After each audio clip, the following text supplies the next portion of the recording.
Welcome to Rates and Barrels. It's Monday, June 12th. Derek Van Riper here with Saris. On this episode, we dig into some power outages, some players who, as the first half winds down, are still not hitting for as much power as we expected. A lot of reasons for that, but we'll try and untangle a few of the more common questions we've been getting in the mailbag.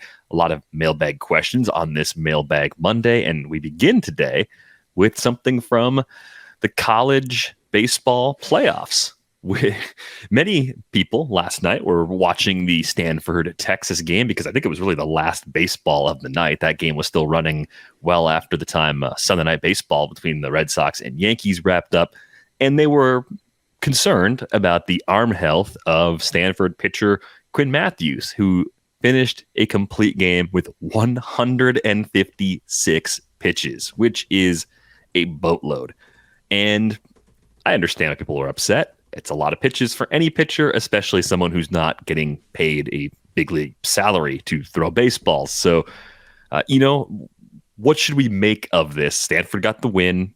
It was to keep their season alive. I think the thing that was really troubling to me about it was just that they had a 5-run lead in the ninth inning, and there should have been one capable reliever who could have got those last 3 outs to take a little bit of that wear and tear off of Quinn Mathews. But this is kind of the problem in college baseball right now, is usage can wildly exceed what major league organizations will willingly subject pitchers to.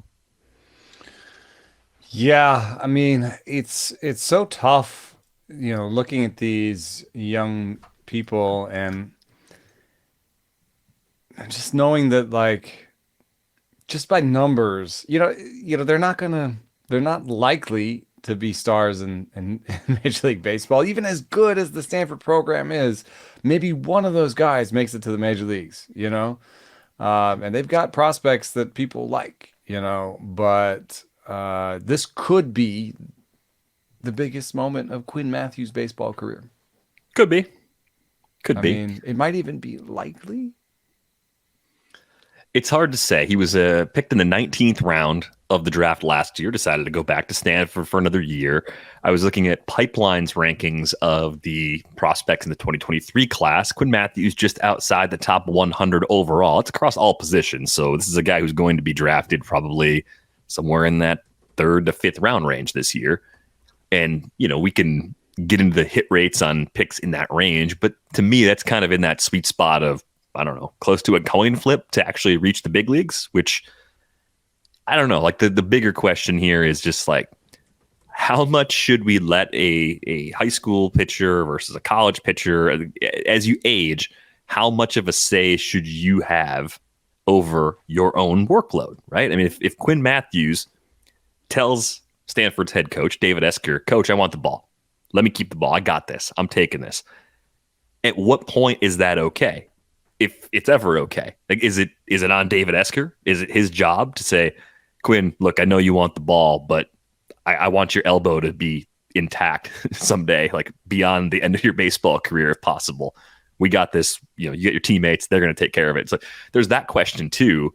And that gets pushed aside sometimes, where it's like, what does the player want? And as an adult, I know when I was in college, me making decisions for myself, I thought I had my best interest in mind and, didn't always actually make the best decisions. So it's a tricky thing to sort of kind of work through, because I think on some level there is merit to the idea that Quinn Mathews should have a say in how much he gets to throw. Yeah, but somebody tweeted at me that the decision-making part of his brain has not fully grown yet. I am proof of that. I lived that part of my life, and I'm looking back on it now. I'm like, yep, I definitely was not capable of making the best possible decisions. Back then. But I would have wanted the ball if I had any sort of talent like that. I would have said, sure, I got this. I'll keep pitching. And that would have been bad for my long-term health. I can see that now. So that's where I think this gets really, really difficult. And just seeing how different this is than what professional organizations will do. I think that's the part that makes everybody so uncomfortable. Right.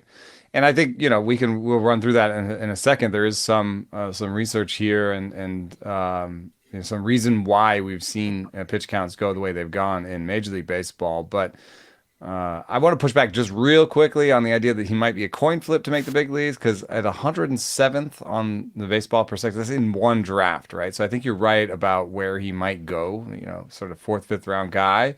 Um, I don't think it's coin flip. You have to be a top 100 pitching prospect to start getting to coin flip status. So he's just going to be top 100 of one draft class, joining the very many prospects in the minor leagues. He would be lucky to be a top 300 pitching prospect once he gets in, I feel like. I'm just waiting for the moment in the elimination game on Monday when Quinn Mathews comes out of the bullpen and gets the 3 outs. He said in the post-game interview that's what he was probably good for 3 outs on Monday. He did say that, but we did find something that says that there are rules in the NCAA that if you pass 110, you are not allowed back in the game for 3 days. That reminds me a little of the Little League rules. We had rules where if you pitched past 50, if you were a certain age, 55 pitches, you had to be out for 3 days. So, that's what we're doing on the youth level in terms of trying to protect arms. So at the very least, they can't send him back out there for more. But some of this started with Randy I'm sorry, I'm going to mess this up, Randy. Sorry, but Randy Jazayerli, who wrote for Baseball Prospectus and designed something called pitcher abuse points. And if you threw pitches 1 through 100, 0 abuse points, and then it kind of a sliding scale where the biggest bucket is 151 plus. You get 6 abuse points for that. And there used to actually be people that went that far. And when he first debuted this piece in 1998, the very top of the list was Randy Johnson, Roger Clemens, Bartolo Colon, Kurt Schilling, Livan Hernandez. And so you say, well, those are all veterans in the middle of a time when people did throw a lot of pitches. The bottom half of the list, you start to see, oh, wait a second, Pedro Martinez did not have a great end of his career. And then there's this guy, Jesus Sanchez, who was young and being treated the same way as Roger Clemens in terms of how many pitcher abuse points he was allowed to have. So he redid it. And this is the list that was pretty damning, I think, and pretty much shocked the industry and was well shared around the industry and obviously had a big effect on the industry because these were the 12 most abused young pitchers. You got Bartolo Colon and Livan Hernandez at the top. And so you say, oh, well, that's fine. But those guys were freaks. They pitched way into their 40s, I think. They were healthy guys that didn't throw that hard and weren't honestly that amazing, at least near the end. But the rest of the list is where you're like, oh my goodness. Jesus Sanchez, Brad Radke, Jarrett Wright, Sean Estes, Kerry Wood, Jimmy Haynes, Jason Schmidt, Tony Saunders, Jeremy Gonzalez, and Kevin Millwood. I mean, this is a list of the biggest injury flameouts in baseball. You can almost not get them on a list together easier, So, this kind of went around baseball and it was a big deal. And there are still models that are treated with as much, there's still models for fatigue that have elements of pitcher abuse points in them. Like Dr. Mike Sun, who just got hired by the Cubs, like pitcher abuse points was a bit of an inspiration for him, and his model, kind of leaps off of that. One thing that is interesting, though, is here are the 12 least abused pitchers of the time. Trey Moore, Doug Drabeck, Brian Anderson, Bob Tewksbury, Jimmy Key, Jeff Suppan, Greg Maddux, Brett Saberhagen, Jose Silva, Billy Swift, Kent Merker, Mike Grace. I mean, there's some injuries in there, too. And it's not the list of the best pitchers. No. There are some real nice long careers in there with Greg Maddux, Suppan, I guess. Jimmy Key had a pretty good career. So maybe these people had longer careers relative to their talent. But I mentioned that because there's a cool piece that's from Dustin Palmatier in 2013 on BP. And he just looks at college pitchers who were overworked, middle-worked, or lightly worked, and how their injuries went. And in terms of, injuries 5 years down the line from when they were used in college, and how many days they missed, and how many career injuries they had, the overworked and the lightly worked had the worst outcomes. It was the middle that did the best. And I suppose there's a couple theories on this, and even Dustin brings this up, which is if you're lightly worked in college, that probably means that you're already dealing with injuries. Hmm. And so, to be lightly worked in college is maybe a red flag where it's like, well, why wasn't he available more often? To be overworked means you were healthy and dealing. And so some of those great pitchers are in that bucket, right? Where they're just, they were great pitchers. But, then to try and kind of parse it by, there's obviously, I think this is going to be a little bit of a red mark against the Stanford program in terms of, how people are drafted, out of there.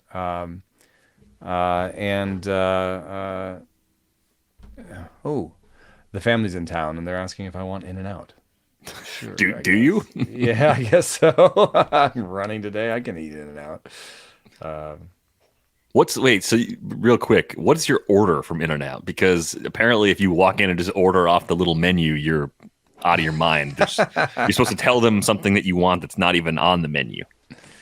Yeah, I get a double no cheese animal style. That's mostly on the menu.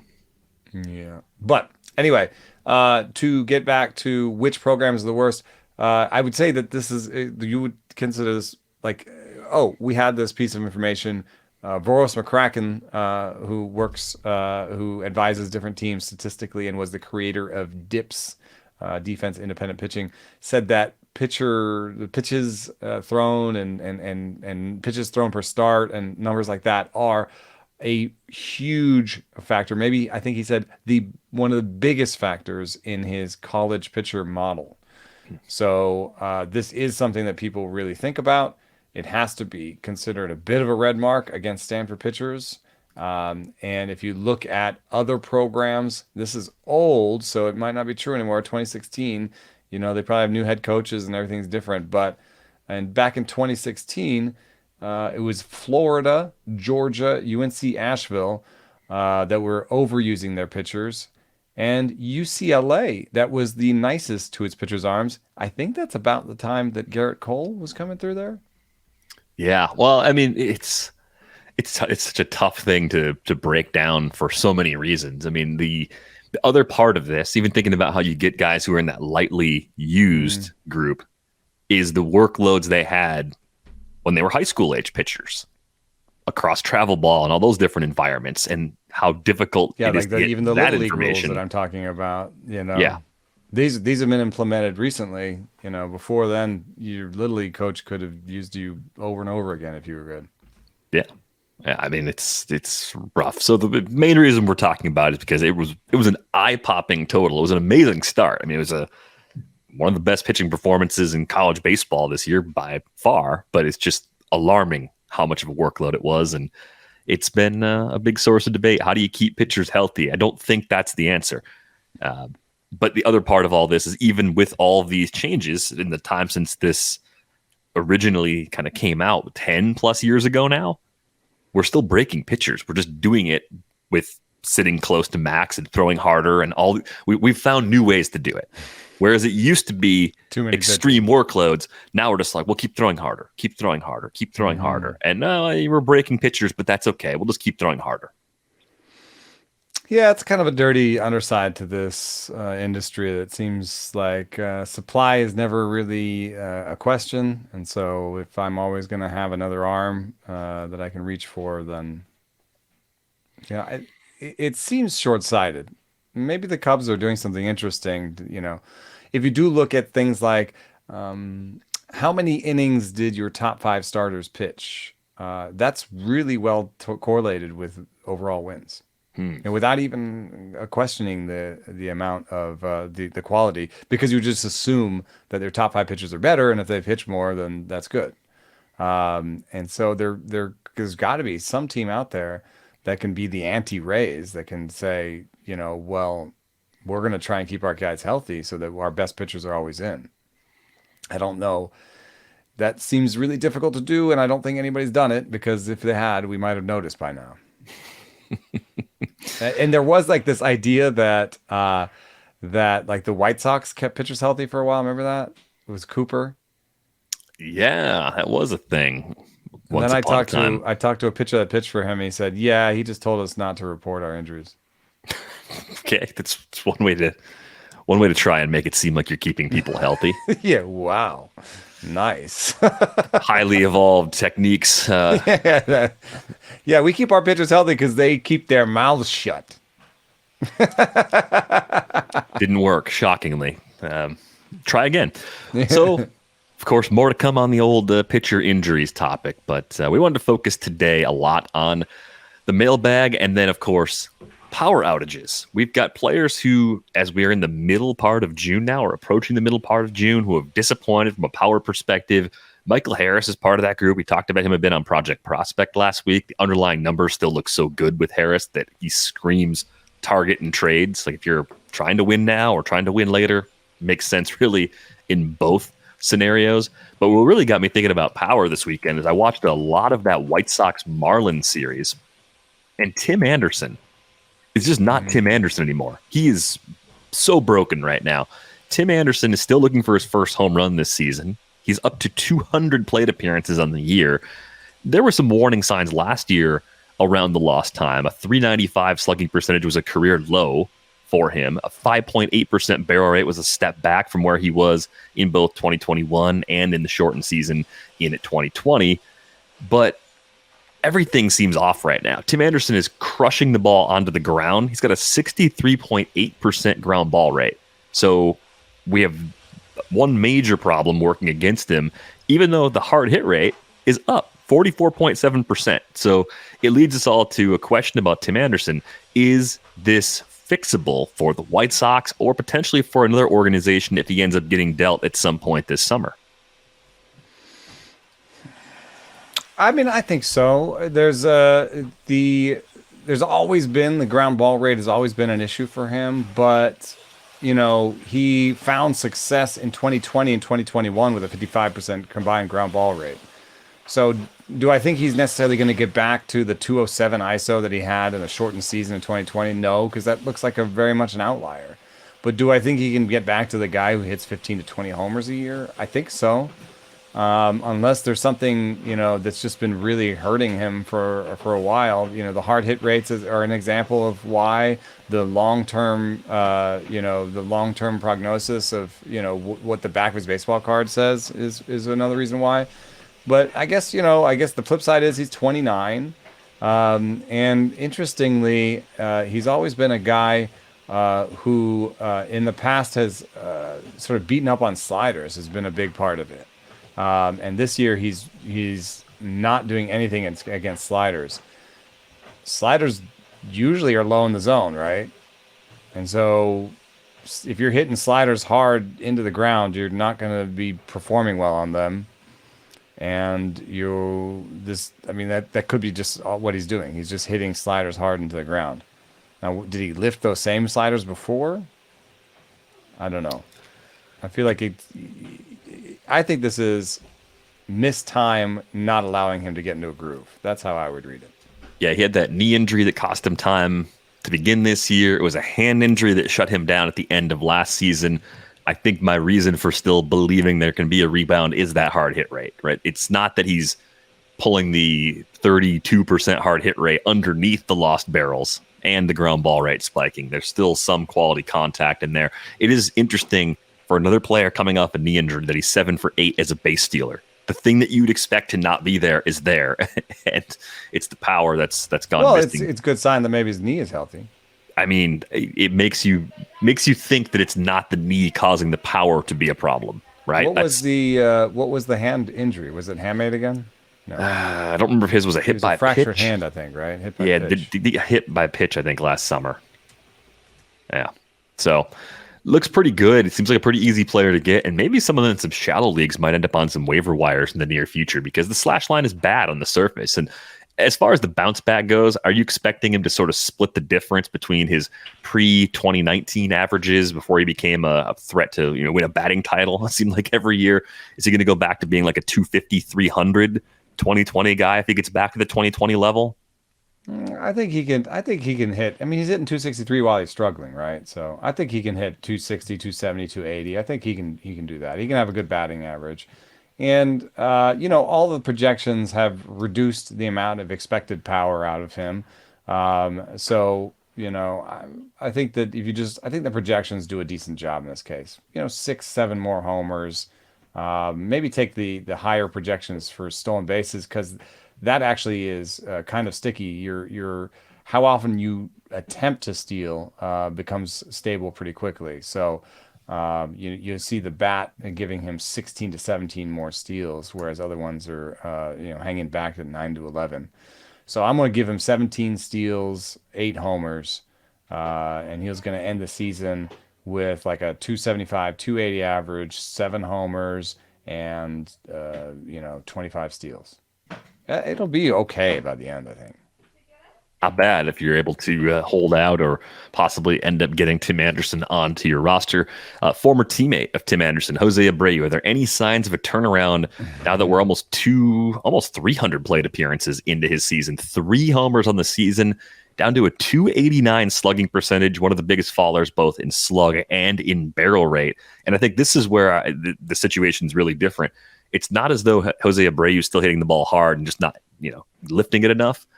The ground ball rate looks the same as it's looked for a few years, and the hard hit rate has fallen all the way to 38.9%. That is the lowest we've ever seen from Abreu. This looks like a guy who, at 36, is finally showing signs of being a guy well past 30.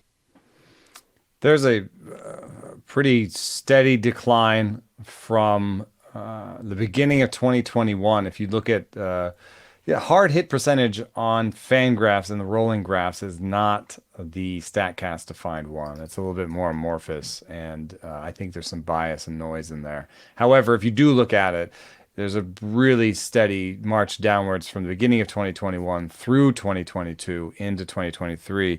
And though he's spiking a little bit in the last few days, his spike is taking him to where he used to live, So it's never good when you have to spike your performance to get back to where you used to be. And so that's how I would make sense of, Abreu's, what has he got? He's got 2 homers in the last week or something. He had back-to-back homers on the 9th and 10th over the weekend. So, he's hot, but the heat is just getting him back to where he once was. And, I don't think that he's going to have a peak beyond that. Right. So it's like that you peak, your peak has become what you used to be. And then he's going to go back down again, right? He's going to get hot for a little bit, and then he's going to go back down again. So he's not going to have a good season. I'm not buying it. This looks really bad. If you've been waiting in a 15-team league for Abreu to figure it out, I think he's actually a drop at this point. If you haven't done it already, even with the 3 home runs that he's hit, going back to May 28th when he hit his first of the season, it's come with a 26.2% K rate during that span. That's not what Abreu was bringing to the table when things were going good. Walk rate has fallen to just under 5% as well. So it doesn't look good. This looks like a pretty big mistake by Houston going in and signing him to a 3-year deal back during the winter and having a guy who's playing really worse than what Yuli Gurriel was giving them over the last few seasons at first base. I didn't think it was going to fall off this bad, but there were warning signs in the second half of the season. How about Eugenio Suárez, man? Like, what's going on with him? Like, I didn't realize how bad this season was. I have him in one league. I thought he was more of a set it and forget it sort of player, but it's a 210 or 213, 310, 319 line this season for Eugenio Suárez. K rate still in that near 30% range, 28.8%. We've seen him live with that in recent years and be just fine. Last year and even 2021, he kind of showed us the floor, even with the batting average risk, was easy 30 home run power. I thought last year was good proof that he wasn't as dependent upon Great American Ballpark as people might have thought. but 6 homers now through 64 games. Is there any end in sight to the power woes for Eugenio Suárez? Yeah, he's not lifting the ball as much as he used to. And you can see that he's hitting the ball about as hard as he used to. In fact, his hard hit rate is at a career high. But his launch angle was, 18 and 19. Average launch angle was 18 and 19, 20 degrees actually last year. So he's been a guy who's been really good at lifting it, and he's not been able to do that this year. So some part of it is some poor luck, I think. His expected slugging percentage is 422 against a 319 actual. So there's some little part of bad luck, because a 9.4% barrel rate, as he's showing, there are other people who turn that into good enough power. But he's not a guy who puts a lot of lottery tickets out there in terms of making contact, right? So that 9.4% barrel rate is not as good if you're not putting as many balls in play. He needs to kind of get back to that 15% that he's been at, 14, 15% that he's been at the last 3 years. So I don't know. A lot of times when you look at these things, it has to do with how they're being pitched, and what they're doing with those pitches. But some part of this also has to be age at 31. This isn't a guy who's necessarily elite, and so he's not going to maybe take that elite aging pattern either, where he continues to be excellent into his mid 30s. He's been one of those players that I feel like has one of the most ridiculous power months of anyone at some point. Like, it just happens. It's like 15 home runs in a month, and that ends up being half of his total for the year. The thing that's really strange to me is when you look at the spray charts, if you compare what he was doing in 2022 to what he's been doing here in 2023, I mean, look at the homers. If you're watching us on YouTube, it's 1 to left field, 3 to center, and then 2 to right center. That's not what you'd expect for a guy with right-handed power like Suarez's power. You'd expect him to be pulling everything. If he only had one type of batted ball that was turning into a homer. Last year one in front of you? This is 2022. Yeah. Yeah. I mean, you could see it. Like, there's a whiff of declining bat speed there. That's part of what I would be worried about. But I think this is for deep leagues, probably someone that you would actually want to try and get if you're chasing power, because the hard hit rate's still good. He's still lifting the ball. He's just not pulling it right now. So you have to decide, is it lost bat speed, or is it a mechanical timing sort of adjustment that he can still make? That's the harder part to decide on for me. Last year, he had a March and April with 3 homers, a July with 3 homers. If you put those two together and then give him his June with 4 homers, you got what he's doing now, right? Yeah. And then he had a May with 6, an August with 9. 9, okay. And a September with 6. August with 9, balls fly the most in August. I don't know, man. I'd have to dig in and watch video and try and figure out how much of this is an aging player who's not able to pull the ball because of potential lost skills versus a really odd cold stretch. Not necessarily how he's being pitched.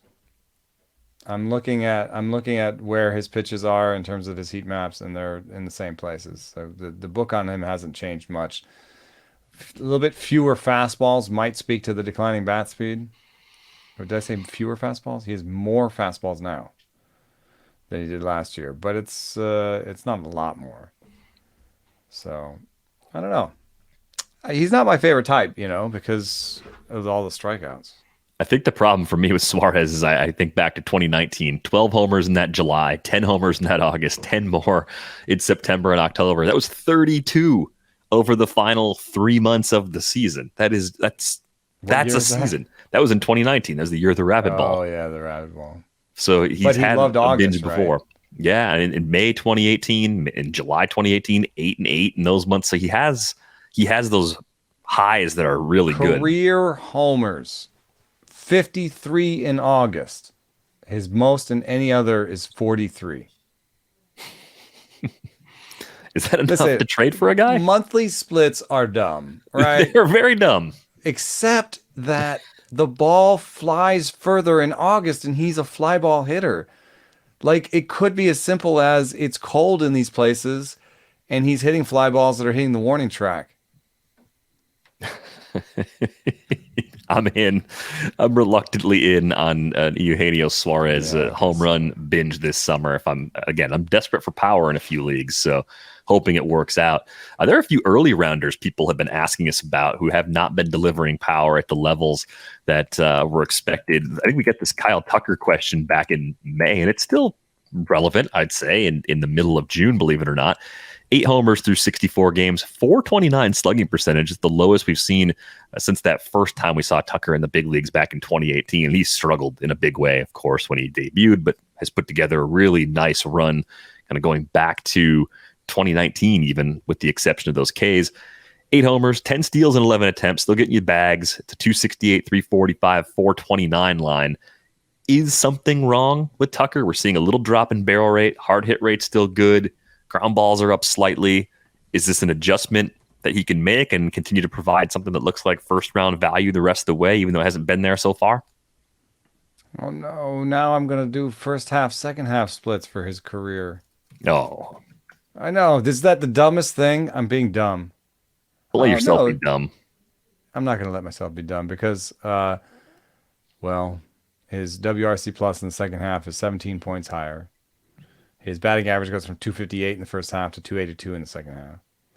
His slugging goes from 466 in the first half to 528 in the second half. It's dumb because nobody has shown that first and second half splits are predictive. And yet we had Mark Teixeira, who did have a pretty pronounced first half, second half split over his career.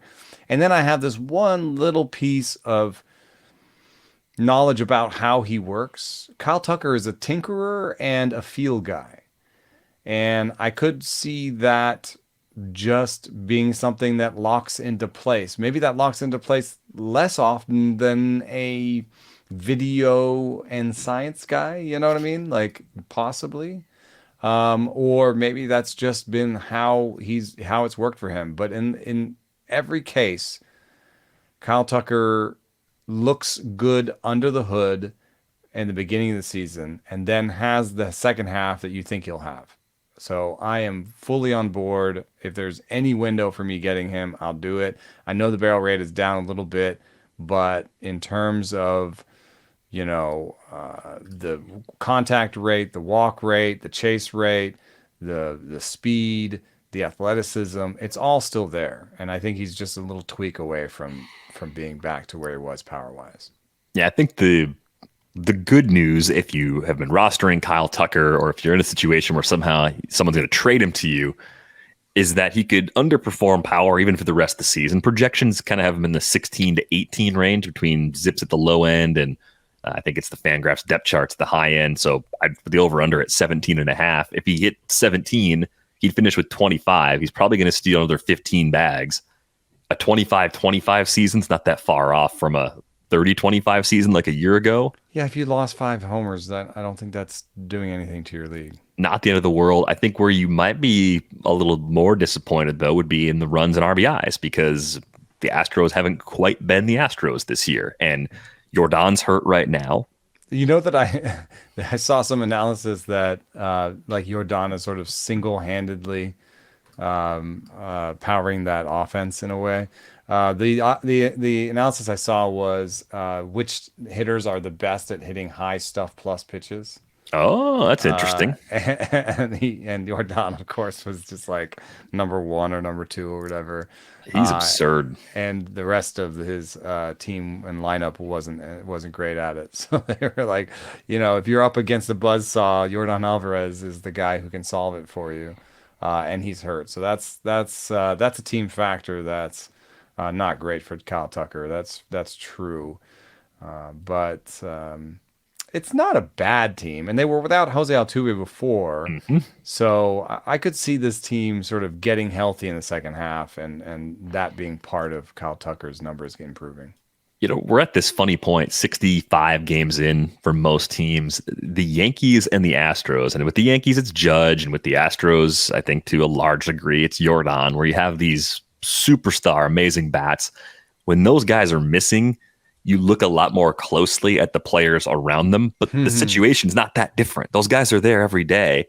And, the Yankees have a lot of guys who are underperforming relative to expectations just by like 10 to 15% on WRC plus. But that adds up. If it's 4 or 5 regulars, that makes a pretty big difference, especially when the superstar is not there.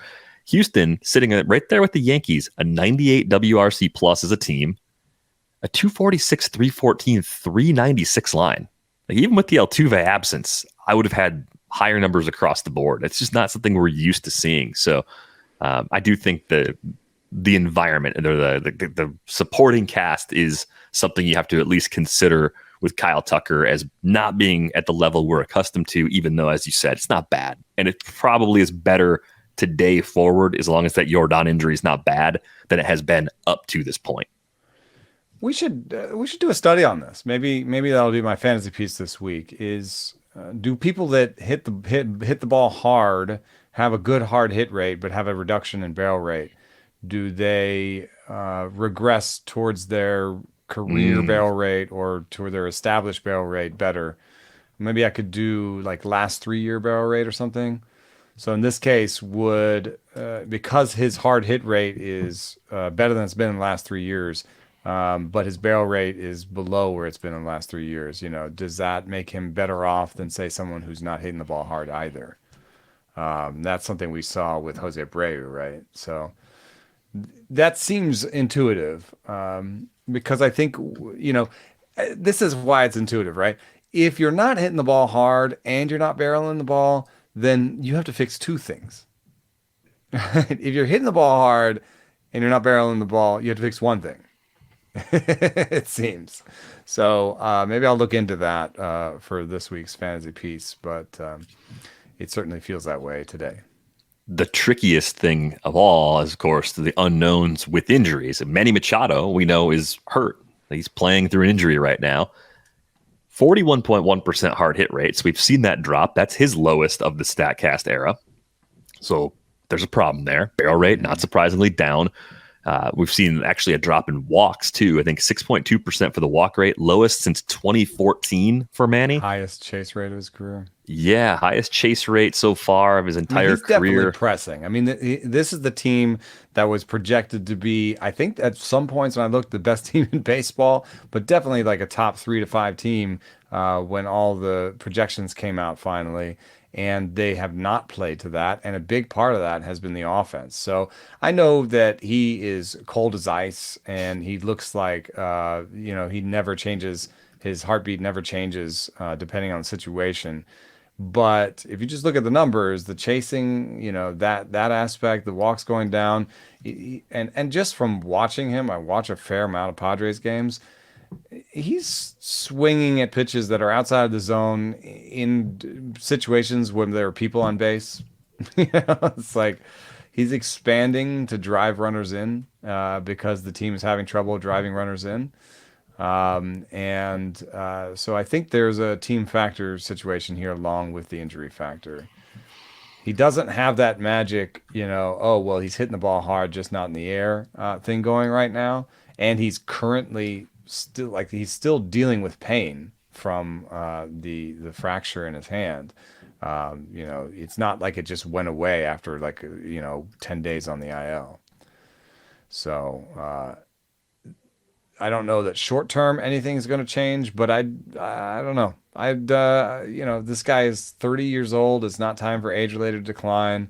The Padres have shown some sign of life with the hitting, and I feel like that'll be contagious and take some of the pressure off of Manny.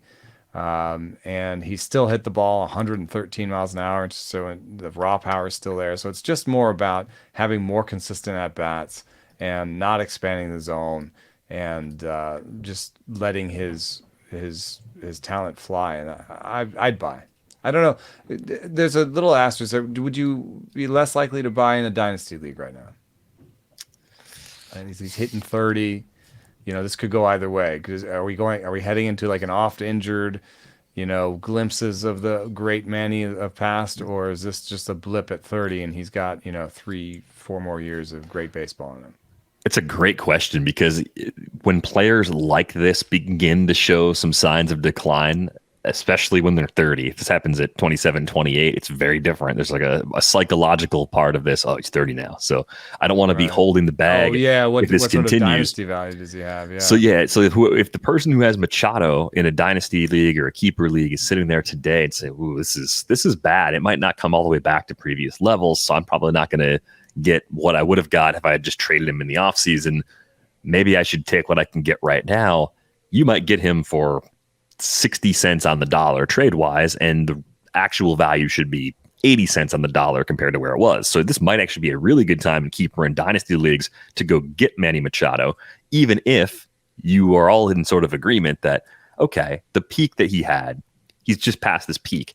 But these are skills that age really gracefully because he was running a sub 20% K rate every year of his career before last season when he got to, 20.7%. Even now, he's got a better than average strikeout rate than the league. Yeah, I have a really hard time looking at Manny Machado and saying he's fallen off a cliff and he's not going to get it back. I think the hard thing about this season, just imagine having a fracture in your hand. Just how would that ever feel good if you keep playing? He's an everyday guy. Like they gave him the IL stint, but he has you get jammed. Like there's all sorts of things. Freakish ability to withstand pain, though, because what I heard was that Manny would have gotten surgery on the ankle injury he had last year, and he didn't even go on the IL. So yeah, he's a little bit crazy in that regard, but no, it's got to be affecting him. I mean, there could be, I don't feel any pain, but then there could be a slight, change to your mechanics because your body is just trying to avoid that pain.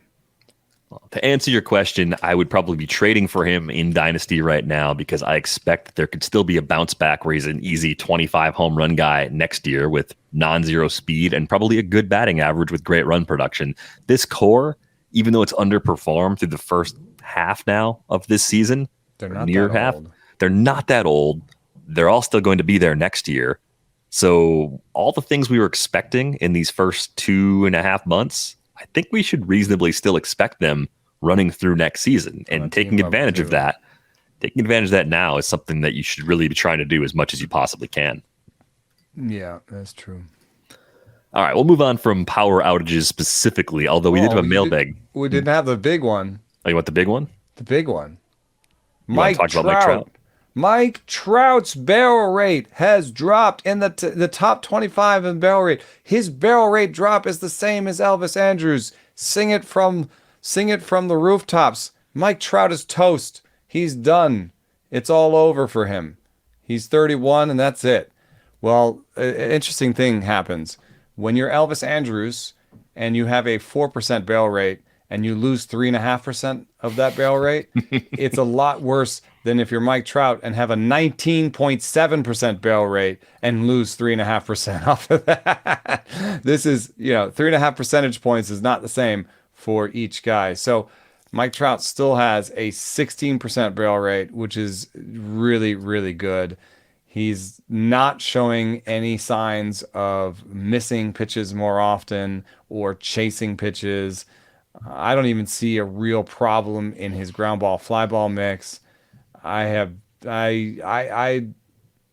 he had one of his worst months ever this year. And yet, he's still 27% better than league average heading into the second half when he could have a great month and get that back up to 140, 150 pretty quickly. Yeah, so the funny thing about Trout, we've seen this coming for a few years. He's only attempted 5 stolen bases since the start of 2020. He has not attempted a single stolen base with the new rules. So I think we know at this point that's not coming back. Don't bank on that. As far as rest of season home run projections go, based on the Bat X, where do you think Mike Trout is ranked in rest of season home runs? Number 1. Tied for number 1 Nice. with Tatis. There you go, Tatis. Yes, so as much power as you could possibly want. And it is funny just seeing Elvis Andrews losing all of his barrels and Mike Trout losing that much and still having... still being near the good. top. Yeah. Still being as good as he is. That's like Mike Trout lost a whole Elvis Andrews and was like, yeah, I'm good. I'm fine. I mean, isn't the real story today, at least, that Mike Trout's played in 63 games this season after, was it August of last year? People were genuinely concerned that he may never be the same guy again. Yeah, I mean, I think last year when he hit 40 homers and 499 plate appearances, maybe he just didn't play through the injured parts because he was injured in the injured parts.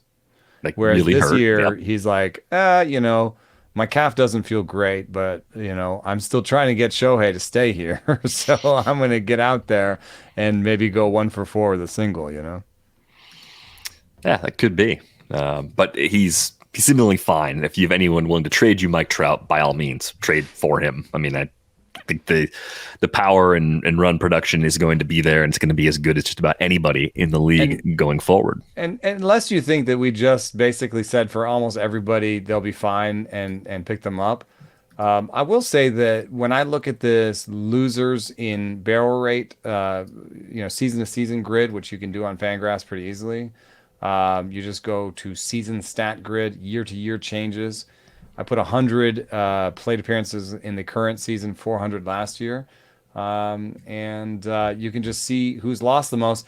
There's a lot of people on this list that I don't want. Jared Walsh being number one.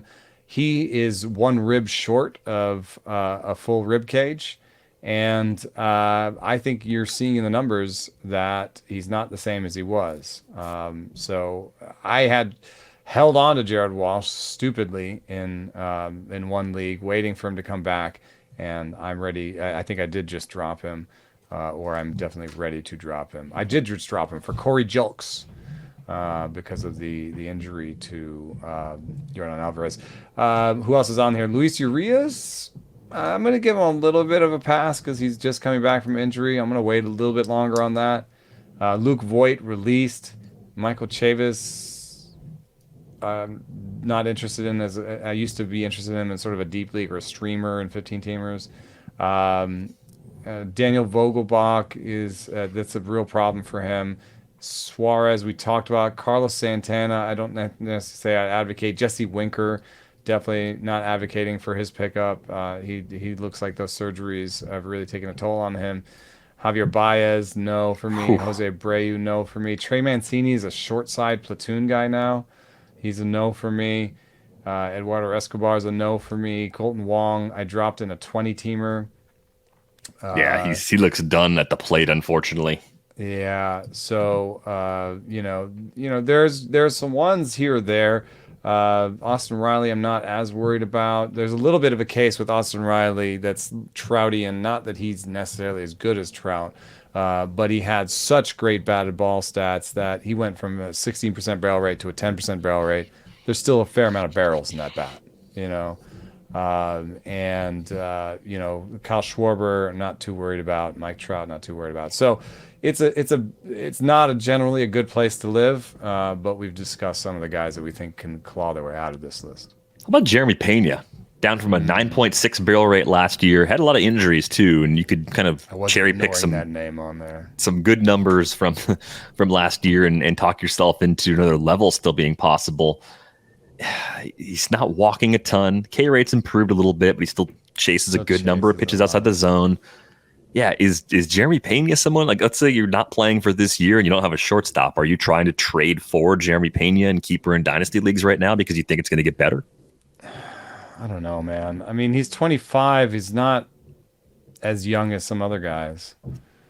You're looking at somebody like a Zach Neto who has a better chase rate, better barrel rate, better strikeout rate, some of the very similar terms of average OBP slugging, right?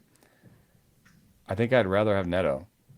You got 3 years of improvement to where Peña is now, right? Wouldn't you, if I could tell you that Neto is going to improve for 3 years, wouldn't you rather take and they're similar now?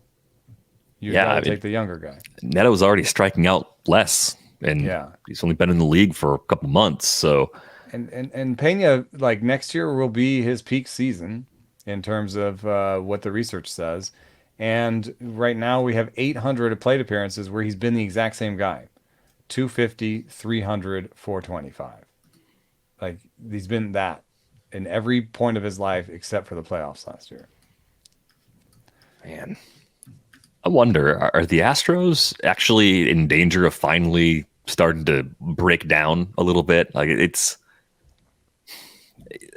we were just talking earlier in the show. Like if Jordan's back sooner rather than later, they're probably better than they've been so far. But even if they're not back at the elite levels they've been at, they're just kind of entering this new phase where they have to figure out how they're really going to reload and regroup from some of the talent they've lost. It's inevitable. To me, the Abreu deal is a big stumble. And yes, any team can afford to do this and make mistakes, but if we assume that they kind of do this, they have like one kind of older free agent that they acquire, and otherwise are built on younger guys, right? On guys they've developed. To have someone that they've spent this much money on and have for this many years makes you wonder, are they going to do it again next year? And are they going to do the same position again next year? like how does that fold into their plans financially going forward in terms of how active they'll be on the free agent market? Are they resting on their laurels a little bit from and what will happen if this team does not, I don't think right now, profile as a World Series contender. They don't look like it right now. I mean, I would look at them and say, even though they don't look like they're on that level right now, they have so many guys who played at higher levels before that you wouldn't write them off either.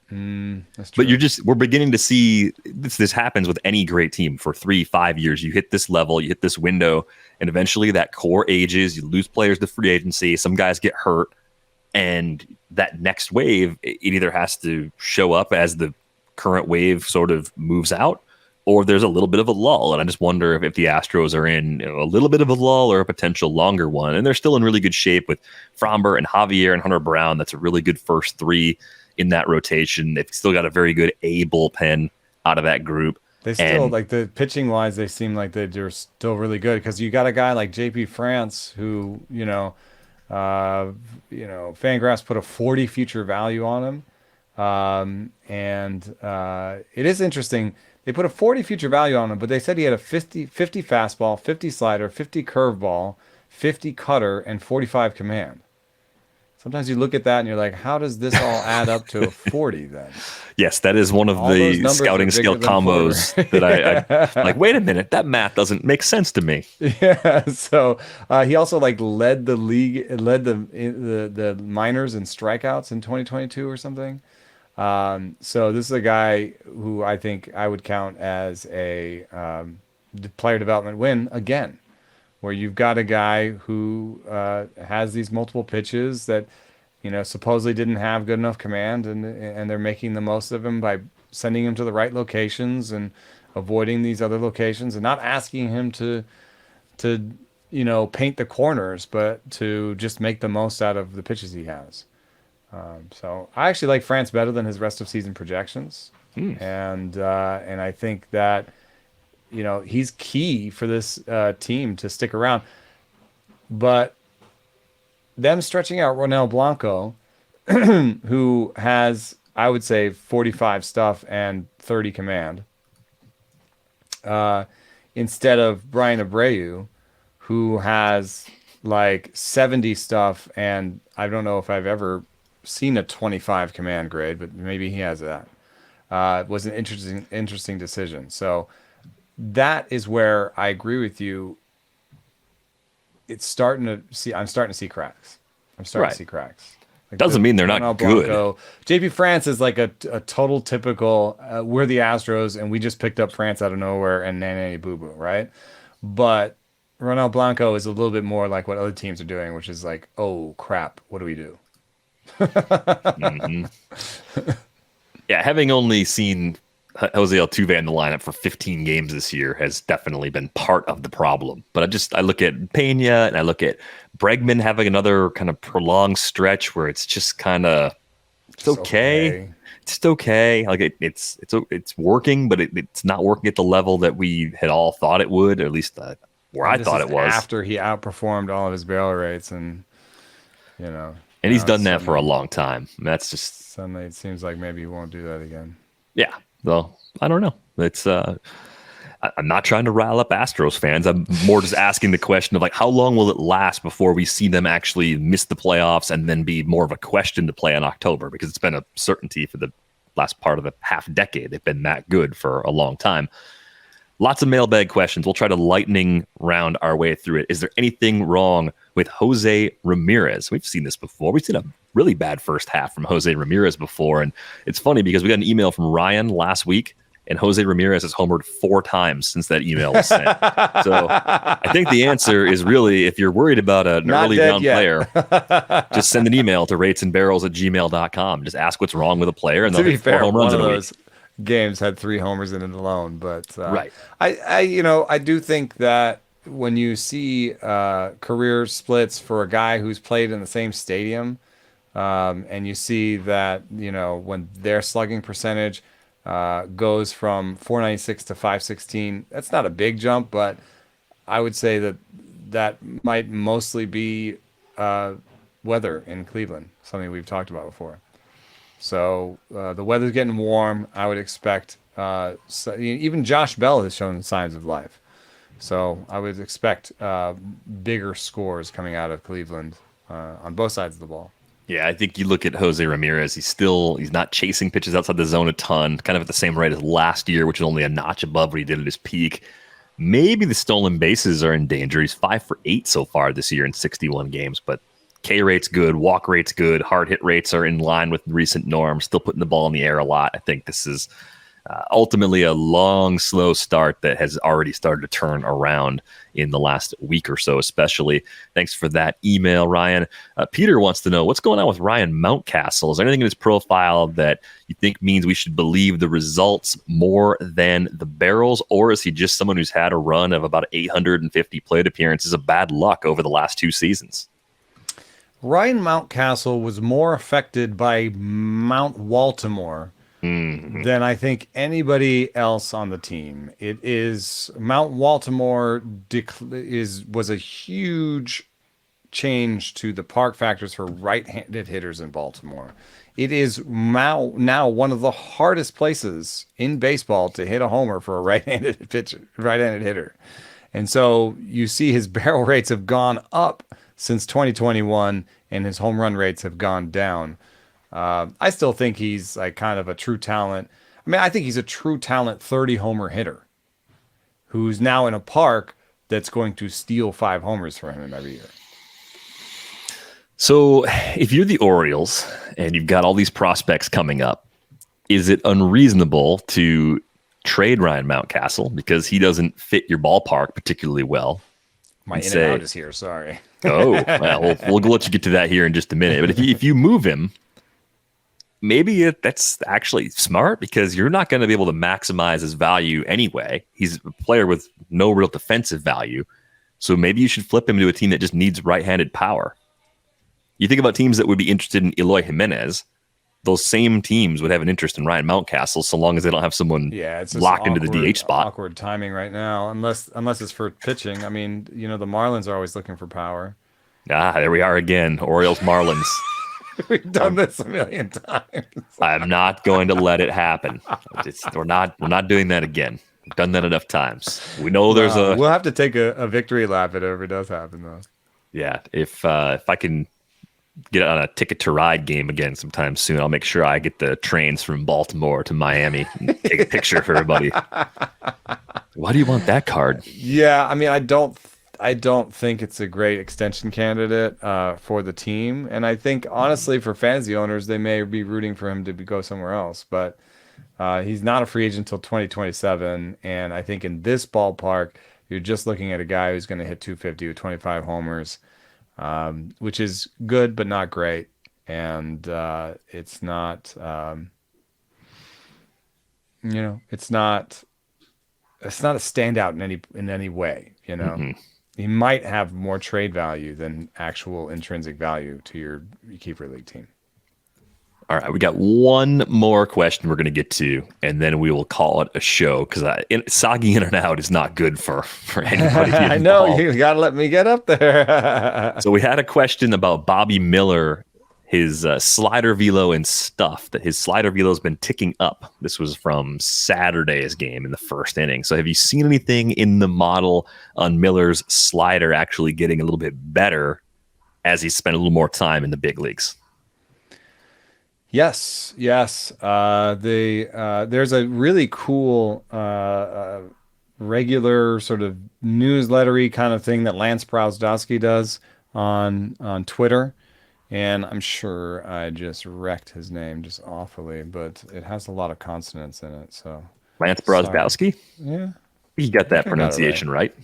It's Lance Broz, Broz on Twitter. And he does like a daily, like, hey, these are some pitch movement changes that I saw. So today he shows that Louis Varland might have a new changeup.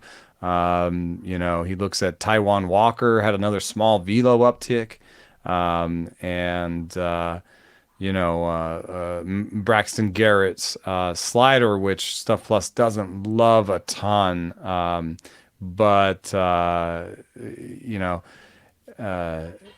Driveline Stuff Plus likes Braxton Garrett's slider better than mine. So that is something that he has access to. So that's kind of fun. You can kind of compare a couple of different models. Driveline and my stuff model are like, they're brothers.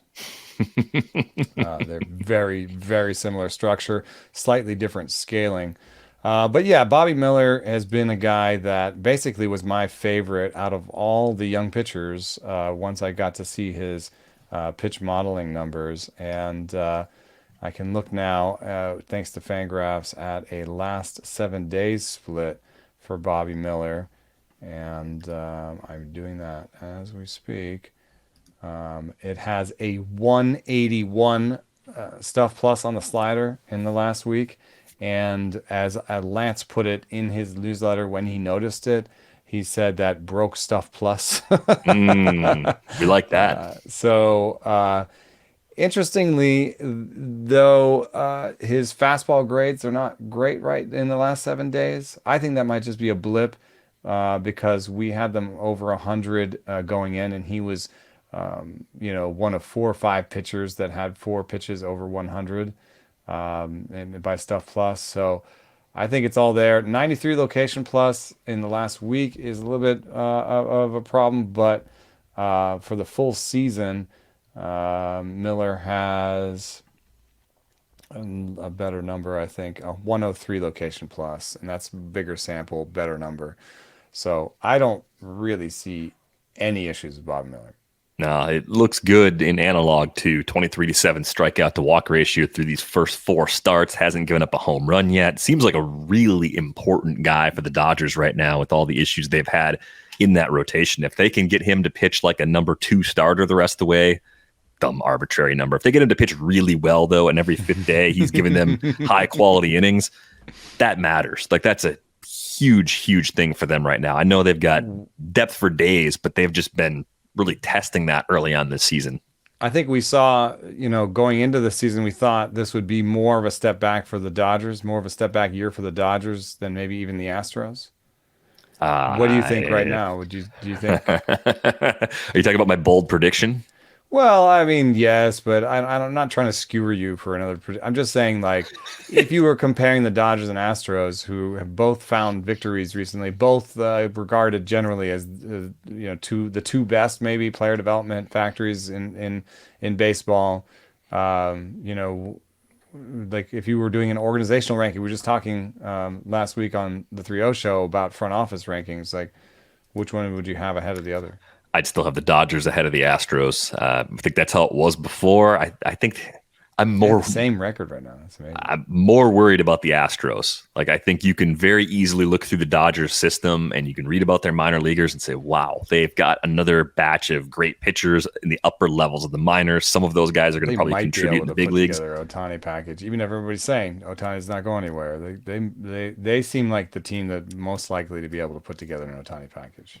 I think the Ohtani situation, it's not about what Artie Moreno wants to do as much as it's about the Angels being right there in the thick of things for a playoff spot. And if they can not one contend, they're not going to tear it down while contending. If they fall apart between now and the trade deadline, I wouldn't rule it out. Hey, the wild card race is going to be really fun this year, I think. It is. We're looking I'm at- pretty excited about it. We're looking at right now in our, without being a team division leader, is the Orioles, the Yankees, and the Astros are in. They're all in right now, and the Angels, I think, are 1.5 games back of the Astros. I wouldn't bury the Mariners yet, even though they're 2 below 500 right now. The Jays are within a game of the Yankees. I don't know if anyone... The funny thing about the AL Central is that we're already kind of just committing to just saying, it's whoever wins the division. That's the only spot. But if the Tigers and Royals are bad enough, you can start to make up a little extra ground in the wild card race, even with more balanced schedules, by potentially having a weaker schedule. More. Yeah, you are going to play them. You're still going to play them more. So in the National League, we've got the Dodgers, Marlins, and Brewers in right now. With this is going to be a little bit less exciting. No, I think, but I Not think for this a Brewers is similar. fan, but, No. But you've got the Giants, Phillies, Padres, Mets. I mean, the Mets dead. That's where it's interesting. Is that you have some really teams that were supposed to be good that are still within fighting distance of that wild card. So Right. The Padres and Mets being 3 games out of the wild card right now suggests that that's going to get hairy, and it's going to be tough for the Marlins and Brewers to hold on to their position, I think. It's going to be very tough with all the things that, we're not going to talk about the Brewers right now, but they just got swept by the A's, and that series was just like getting punched in the stomach. It was awful. Just absolutely awful. Did you see that quote? People forget they're a major league team. Who said that? Somebody on the Brewers. On that note, people forget they're a major league team, but they're pretty good. Yeah, well, I think their lineup, at least at last glance, last time I opened up the old WRC Plus team leaderboard, the A's had a better WRC Plus than the Brewers. No, they still do by 5. Oh my God, still do. 92 WRC Plus for the A's. 87 WRC Plus. They've got real problems. It's not just the injuries. They have other problems they need to figure out. And it's not, I mean, it's partially like their on the field results are better than Oakland's. And so part of it is the park adjustment, right? But Milwaukee is a nice home park for hitters. And you are hitting 229, 307, 376 as a group. That's a problem. Anyway. Your food's getting soggy. You can find out of here. on Twitter at Saris. You can find me crying about the Brewers at Derek Van Riper. Actually, I don't even bother tweeting about it most of the time because it's just it's just obvious in there. It's just disgusting. I want nothing to do with that. Be sure to like this video if you're watching us on YouTube. Leave us a nice rating and review if you listen to this podcast. We really appreciate that. We're back with you on Tuesday. Thanks for listening.